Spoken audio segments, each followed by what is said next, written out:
Here is how we can send a message at a certain time on iPhone. So let me show you how we can set that up. If this is your first time on Foxtecc, subscribe so you don't miss videos like this one.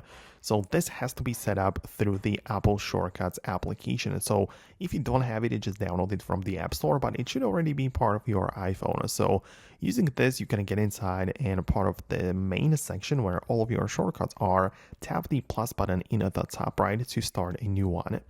And then the shortcut action, which we want to pick, is going to be the send message.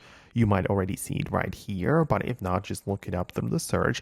And the point is that in here, you basically select the text or content of the message as well as the recipient. So you can see that you can type in like the text, for example, a greeting or whatever, and then choose a person from your contacts where you're going to send it to, or even like a phone number. And once you have that shortcut ready, you can leave this main section and move over into the automations. You can then set up a new automation, which is going to be triggered at some different times or different conditions. For instance, the most popular option is time of the day, where you choose a specific time when the automation is supposed to run. For instance, I'm going to pick that the time of the day, and then I'm going to choose it to be at like, I don't know, 4 hours from now or whatever, right?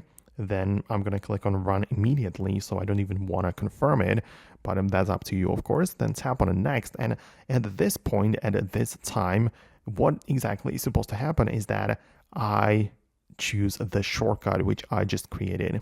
So I'm going to tap on the shortcuts, choose this one from my own, and I now have it finished basically. And at that time, this shortcut is going to run. So I actually can relax or, don't have to worry about it because that shortcut is going to be run and a message will be sent.